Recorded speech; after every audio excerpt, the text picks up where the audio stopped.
honestly, I do not fully agree with this statement. Not because it's wrong, but because relationships are very different and they vary from relationship to relationship, if I can put it that way. So there are people who have gotten better in the relationship, or their relationship has improved because their partner cheated. Now, don't get me wrong. The royal penis is clean, Your Highness. Welcome to the Breakdown Podcast, where I talk about love, sex, and relationships from a guy's perspective, as well as a bunch of other guy shit. The man on the mic is a man who has recently been considering adding skipping leg day as a part of his cardio. He's a man who might find it hard to breathe if you've got that asthma. It is none other than your tall, dark, and mildly handsome man, Sir Denver B. This episode is full of me just praising love or talking about dating because, you know what, with all of the hoeing around that people talk about nowadays and the fact that that becomes like a majority of like mainstay content, I feel like me bringing some positivity back into the world with just some good old-fashioned simple love, simple powerful love at that, is actually a good idea.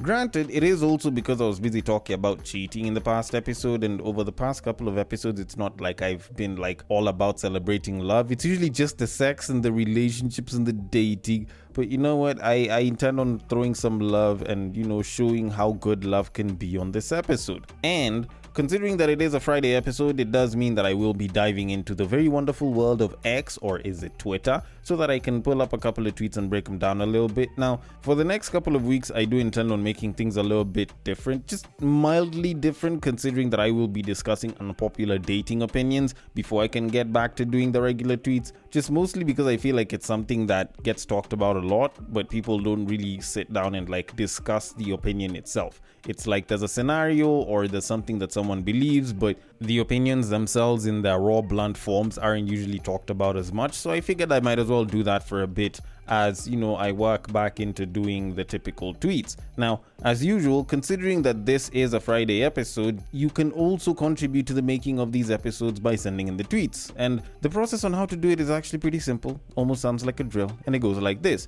You see that tweet, you like that tweet, you want us to discuss that tweet, you send that tweet. You send it to the DMs of @BagakaTheD, which happens to be my personal Twitter handle, and I will take it from there and I will handle it accordingly on Facebook or on IG if it happens to be a screenshot, a screen grab, or a reel with a tweet. Then the place to send it to is @TheBreaktime_podcast on IG or @TheBreaktime_podcast on Facebook, or both. The DMs are always open and I will be more than happy to take it from there and handle it accordingly. Now, considering that I do have a bunch of unpopular opinions on dating, I am going to get into those, but before I can do that, first of all, a massive thank you to each and every one of you that voted for me for the 2024 APVA Awards. Quite a number of you voted and you gave me feedback saying that you voted, and I appreciate each and every one of you immensely, whether it's one of you, whether it's some of you, whether you used one email, whether you used 10 of them. I appreciate each and every one of you for giving in that vote, and you more or less vouching for me through that vote that my content is actually pretty good and it is worthy of a regional award. Now, the awards are going to be given towards the end of September, if I'm not wrong, and if I do get the award, I will update you guys. If I don't, maybe I'll go cry in a corner somewhere and not talk about it. But all in all, I am incredibly grateful to each and every one of you that gave the vote. Now, voting and appreciation aside, I do want to get into the whole talk of love and how far people are willing to go all in the name of love. And to be honest, this is one of those very rare occasions where I combine two stories into one before I get into the tweets. Because honestly, I see some of the lengths that people go all in the name of love, all in the name of dedication to their partner, and it is incredibly, incredibly heartwarming. So there's an example over here of a girlfriend who lost her luggage, so her developer boyfriend built a website to shame airlines. That shit was probably one of the more interesting ones that I saw a little bit further back. So the story says, and I quote, "A frustrated multimillionaire developer has launched LuggageLosers.com to rank airlines by lost luggage incidents. Inspired by viewing losing his girlfriend's suitcase, Peter Levels created this site to hold airlines accountable.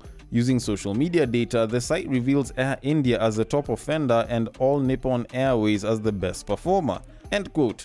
Now, you think about it, this guy, if he's a multimillionaire, he could have even bought for her everything so that, she can replenish her wardrobe or some shit or whatever it is that she lost. But no, this man decided to take it to the most personal level ever.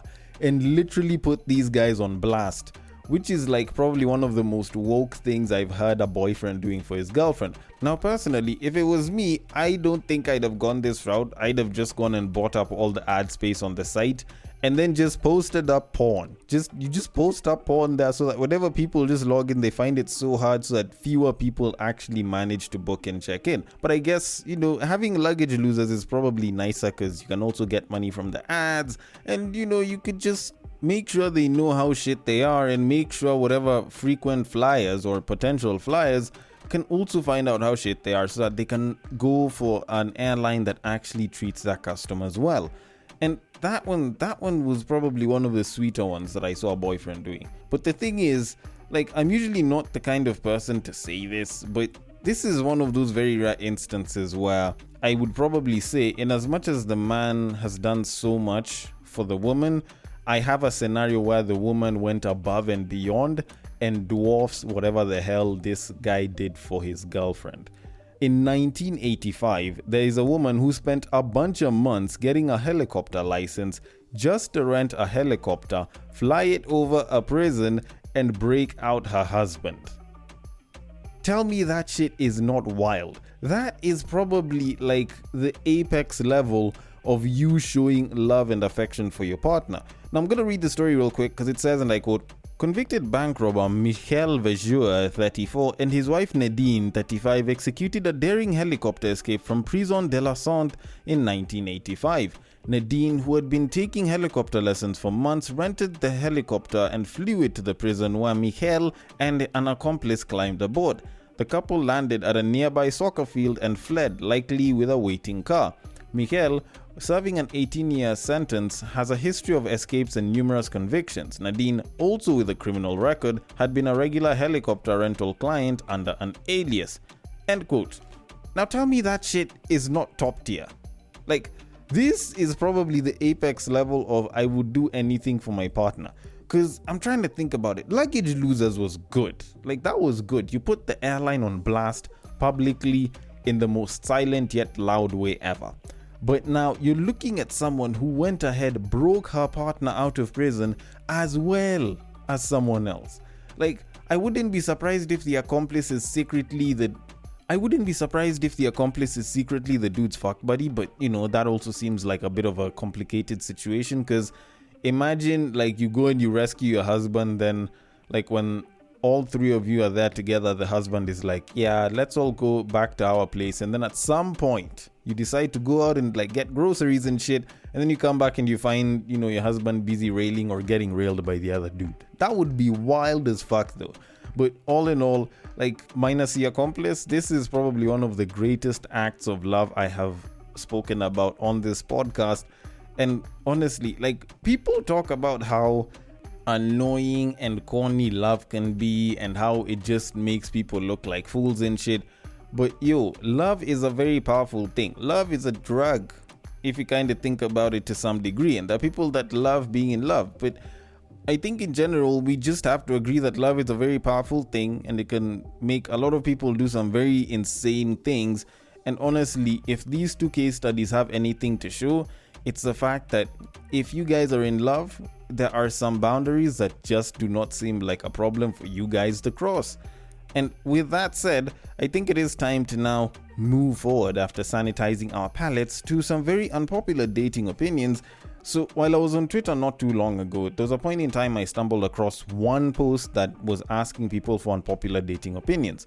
And then I discovered another and another.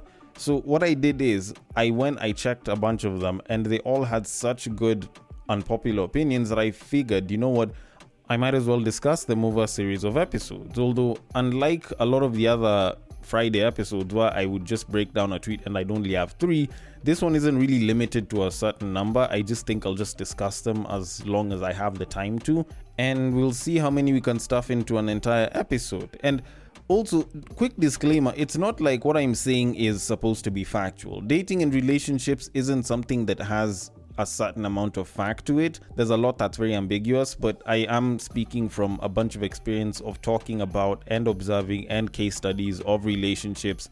So, I would like to think that I have a pretty good idea of how shit should be. All right. But either way, I am going to get into the very first one, which states, and I quote, dating without the intention of a future is just basically dating for a heartbreak. End quote. Okay, do I think that...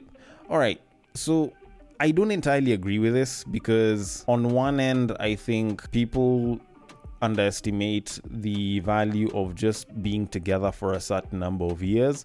And two, most people don't get into a relationship intending on marrying the person. If you look at most modern relationships, at least in the urban setting, it's not like most people that ended up getting married to someone were like, you know what, I'm going to marry this person, and they were in it from like day one. A lot of people today actually don't even get that far. They just go because they like the person and they want to see how far it goes, and they go ahead and they start dating, and if they can manage to pull off a couple of years together, eventually they kind of get comfortable with each other. They're like, you know what, let's settle down, let's get married, and then it just sort of becomes that progression. It's not like there's that many people that will be like, you know what, I am going into this, I want to go on a date with you because I want to marry you. There's not that many guys that'll do that. There's not that many women that are intentional like that. And also, like, when you go ahead and you're like, I am going to date because I want to get married, it kind of puts a lot of pressure on the other person to perform, where it's like, if I do not fill the criteria, or if I'm not interested in getting married, then we can't make it work, or, you know, we can't get into a relationship together, which can kind of rob someone from a good experience with someone that's a particularly good person. Like, there's some people who aren't ready to get married, but they end up being with someone for long enough that they're like, you know what, I think I could actually marry this person. I think I could actually get married to this person and be their wife or husband. So for the most part, considering that people get married for 3 reasons, which is because you love the person, because you're attracted to the person, and because you want to marry the person, and considering that the first 2 are the ones that are the most utilized by like 80, 90, 95% even of the populace of people that end up getting married, you will find that most times people will not date with the intention of marriage. So, like, honestly, I feel like that's not the best metric to use. But then again, I may be wrong about this, but I'm going to leave it at that and move it on to our next unpopular opinion, which says, and I quote, cheating is not a part of the ups and downs of a relationship. End quote. Okay, now I covered cheating in the last episode, and honestly, I do not fully agree with this statement. Not because it's wrong, but because relationships are very different and they vary from relationship to relationship, if I can put it that way. So there are people who have gotten better in the relationship, or their relationship has improved because their partner cheated. Now, don't get me wrong, I am not recommending cheating, I am not endorsing cheating, I'm not saying that it's fine or it's good or it should be a part of any or every relationship. No, I am not saying any of that. But there are some people who have managed to have good relationships post-cheating. There are people who have managed to get closer with their partner post-cheating, and they might even say that the best thing that ever happened was when the partner cheated and she found out, or he found out, because now the relationship is so much better. Does that mean that cheating is good? No. Does that mean that it shouldn't be included as part of the ups and downs? For some relationships, it can be included if they became stronger or better after it. But for the most part, it just comes down to the story of the 2 people that are in that relationship and whether they'd like to include that there. Now, if you are in a relationship, or if you are getting into a relationship and you cannot tolerate someone cheating, then it does not have to be a part of your ups and downs. But if you've been in a relationship and your partner has cheated and you guys have recovered from it, you can include it in your story. And, you know, if you are getting into a relationship with someone and you're like, oh, you know, I wouldn't mind if they cheated, I just don't mind if they do blah, blah, blah, then maybe you can include it under a list of ups and downs. But for the most part, it's very relative to the relationship story that you're talking about. But with that said, on to our very next unpopular opinion of this episode, which says, and I quote, ugly girls are more likely to cheat because they never got that validation that they wanted. End quote. This I totally disagree with. Not because I think ugly girls are the most loyal, or that beautiful girls can cheat more or they cheat less. It's because I tend to believe that the capability of a woman to cheat is a lot less related to her looks, and a lot more related to things like her values and her self-restraint and, you know, just how you treat them in general as well. Now, when you kind of look at it, can ugly girls cheat more because they've now started getting a bunch of validation that they never used to get? It's possible. it's actually very possible. And I know women that aren't that good looking that, are out here in the streets and they are getting it. They are really, really giving that coochie around. But at the same time, I also know beautiful women that are giving that coochie around. Like, it's not like the formula is very based off of looks. Like, there's times when you find that a babe, because she's used to the kind of attention that, people that want to be with her will usually give her, will sort of move from person to person, not retain a relationship or start cheating on the person that they're getting into a relationship with, because they just haven't learned to live without a certain amount of attention. And you might find that this is an absolute 10. But I can tell you for a fact that I know an absolute 10 that is so loyal to her partner that you even wonder if she's ever been with anyone else. Then you look at women who aren't as conventionally attractive.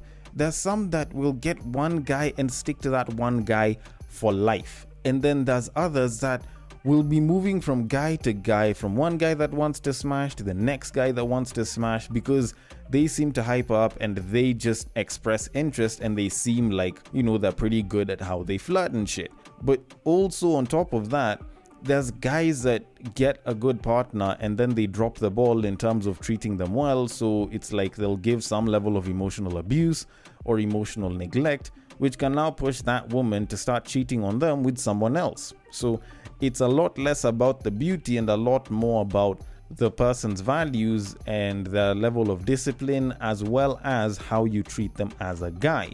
But I could be wrong about that one too, but I am going to leave it at that and move it on to our next unpopular opinion of this episode, which states, and I quote, "Men shouldn't attempt to date unless you're making at least 100K a year, because otherwise you're going to get gaslit, cheated on, or ghosted for someone else. In the end, a relationship is always about the money. Harsh but true." End quote. Now, I totally disagree with this one. I totally disagree with, just mostly because the whole 100,000 a year is mostly an arbitrary number, and it's an arbitrary number that is mostly based off of people in the States. Because if you try and translate 100,000 US a year here in Kenya, that's the literal definition of someone making $1 million a month, which I do not even think 90% of Kenyans, 95% of Kenyans even make. But even though I was to keep it to the States, like, it's still an arbitrary number. One, because I've actually read reports on people that are making over 200,000 US in places like New York, living paycheck to paycheck. Can you say that those people should be okay dating or shouldn't have a problem dating, yet they have a problem in terms of their finances, even though they're making double what this guy put up as a minimum?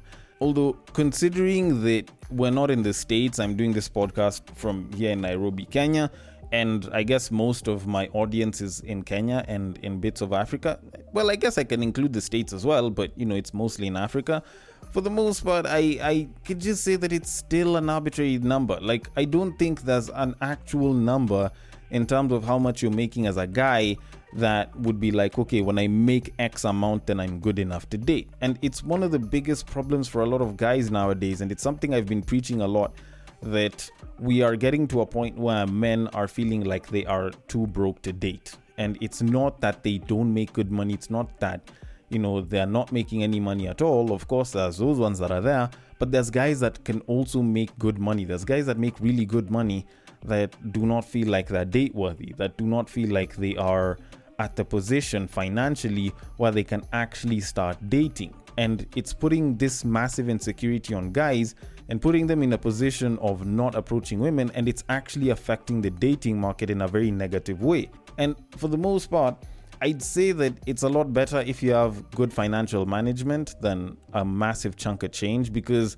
like I said, there's people who are making 200K a year and they are living paycheck to paycheck. And at the end of the day, like, if you do not know how to manage your money, no matter how much money you get, you'll never be able to actually account for it all and actually manage yourself properly. Should you always strive to make more money? Yes, by all means. If you're making really good money and you can manage to make more, you can strive for more, by all means, go ahead, do that. It is a great thing, because at the end of the day, financial freedom is the goal here, because we all want to be happy and we all don't want to have money problems. And honestly, that can be achieved through either minimizing expenses, increasing the amount of money that you make, or both. And while I know it's mostly improbable for a lot of people to manage to do both at the same time, I do believe that a certain amount of either is actually pretty good. And I think if you're a guy and you're making a good amount of income such that you are financially okay, like with a little bit of money to save on the side here and there, like you have some disposable income, essentially you are living within your means with a little bit extra, or you're living well below your means, then you should be pretty good to date. I don't think there's an actual number for it. Some people might say more, some people might say less, but honestly, provided that you have good financial management skills and you're living within or below your means, you're good. You don't need to worry about what number is there. Although, then again, I might be wrong about that, so I want your thoughts on it. The DMs are open. On X, it is at Bagaka the D. On Facebook and on IG, it is at the Breaktime Podcast and the Breaktime_podcast, respectively. Thank you so much for listening all the way till the end, and I will catch you guys on the next break. But what I believe is that if you put a pastor and a prostitute in one room, one is likely to convert the other.